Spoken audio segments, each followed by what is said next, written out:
Jangan lupa like, komen, dan subscribe channel YouTube TVRI Bengkulu, serta nyalakan lonceng notifikasinya.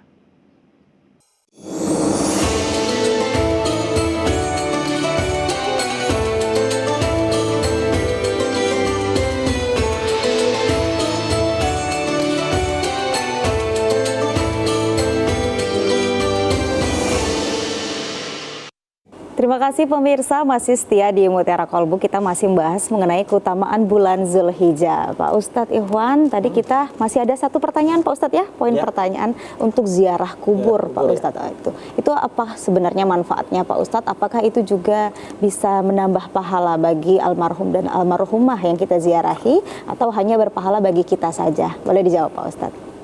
Baik, ziarah kubur itu dulu pernah dilarang Nabi. Kan hadisnya, kuntu nahaitukum ang ziyaratil kubur. Dulu kata Nabi, aku pernah melarang kalian ziarah kubur. Kenapa dulu sempat dilarang Nabi ziarah kubur? Karena masih belum kuatnya iman ketika itu para sahabat yang masih meyakini kubur itu bisa mendatangkan manfaat. Maka dilarang Nabi ketika itu. Fal anfazuruha. Tapi sekarang kata Nabi, ziarahlah. Maka dulu ziarah kubur itu dilarang, tapi ternyata hukum ini sudah dihapus. Bahkan kata Nabi, sekarang ziarahlah. Maka ziarahlah itu perintah Nabi. Ketika itu perintah Nabi, maka menjadi amal, menjadi sunnah. Maka ziarah kubur itu sunnah. Salah satu hikmahnya apa? Mengingat diri kita akan kematian. Maka kan tentu berbeda ketika kita berkunjung ke kubur daripada berkunjung ke pantai.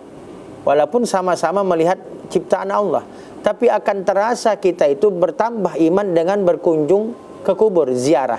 Maka ziarah itu bagian dari mengingat mati. Karena Nabi itu perintahkan kepada kita banyak-banyak mengingat mati. Aksiru zikra hazimil lazat al-maut. Banyak-banyaklah mengingat mati.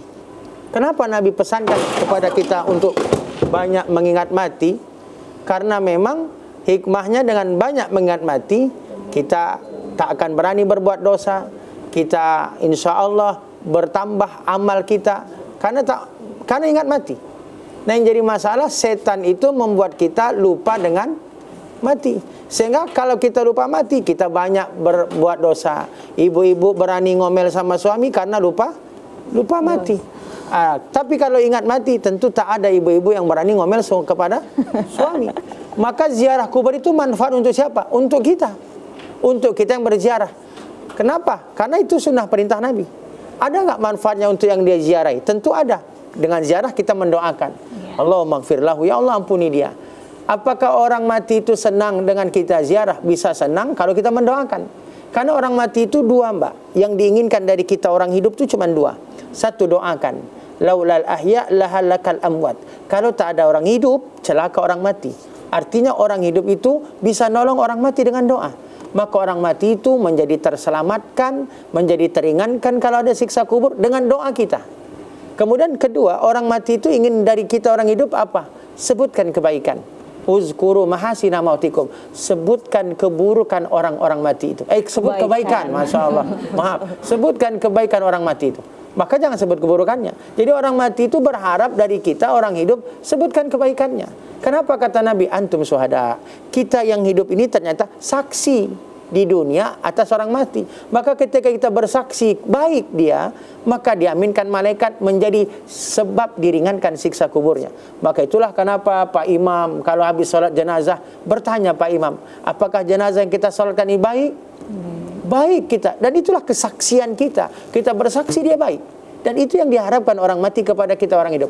Bersaksi dengan kebaikannya untuk meringankan siksa kuburnya. Untuk meringankan siksa kuburnya. Iya, terima kasih Pak Ustadz. Berarti itu untuk ziarah kubur itu bermanfaat bagi kita yang berziarah dan juga yang kita ziarahi ya Bu ya. Ada lagi Bu yang ingin bertanya? Iya, silakan Bu.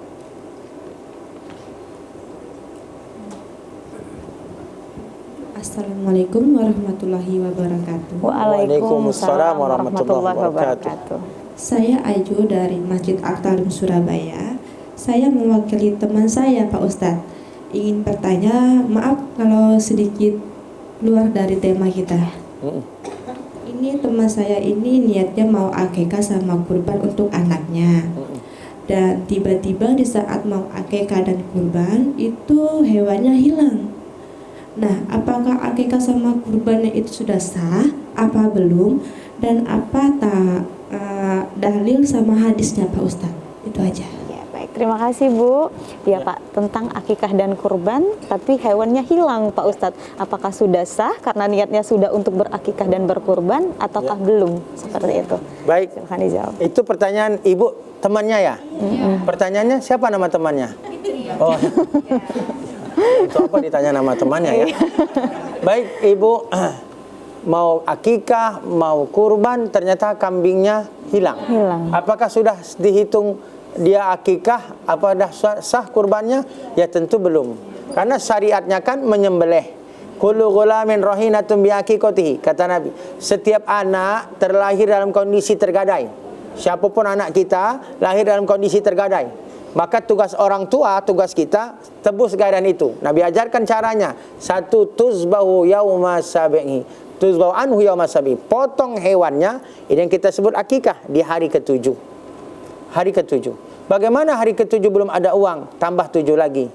Hari ke-14. Bagaimana hari 14 belum ada uang? Tambah hari ke-7 lagi, hari ke-21. Nah ini motong hewan. Jadi motong hewan itu disebut akikah karena sebab kelahiran anak, tugasnya kita orang tua. Bagaimana hari ke-21 belum ada uang? Sudah tak usah tambah 7 lagi. Kapan mampu tunaikan akikah. Sampai kapan? Pendapat ulama pertama batas 21 hari tadi. Kalau tak ada ya sudah tak usah akikah. Pendapat ulama kedua tetap akikah walaupun sudah lewat hari 21. Batas anak itu belum balik. Pendapat ulama ketiga, walaupun lah balik tetap akikah. Walaupun sudah balik tetap akikah. Pendapat ulama ketiga. Jadi ulama pun berbeda pendapat. Pendapat ulama keempat, walaupun sudah balik belum diakikahkan, sudah datu-datu, sudah nenek-nenek, tetap akikah diri sendiri. Orang tua kita sudah meninggal, dulu orang tua kita miskin, kemudian belum diakikahkan, boleh akikahkan diri sendiri walaupun sudah seperti ibu-ibu, nenek-nenek misalkan, boleh. Cuman kalau sudah akikah nenek-nenek, nggak usah lagi pakai marhaban. Gak usah pakai dibuai ya. Iya. Orang pikir nanti yang dibuai cucunya rupanya neneknya dan buayan itu. Maka cukup apa syariatnya aja, potong kambing, masak daging, bagikan. Cukup itu. Nah itu aja syariatnya. Kalaupun tidak diakikahkan, tak berdosa karena akikah itu hukumnya sunnah. Nah kalau tadi dia sudah dia sudah beli kambing, kambingnya hilang, ya. Insya Allah dia sudah dapat pahala akikah karena sudah ada niat.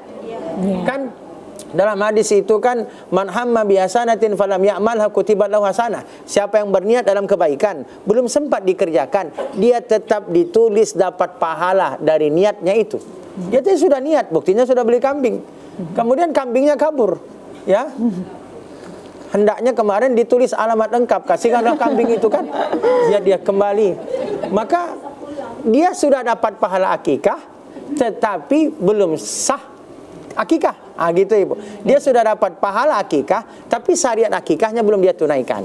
Maka kalau ada nanti duit lagi, mungkin rezeki lagi, insya Allah ya beli aja kambingnya. Cuman diikat kuat-kuat ya, jangan sampai kabur lagi gitu ya. Iya. Okay.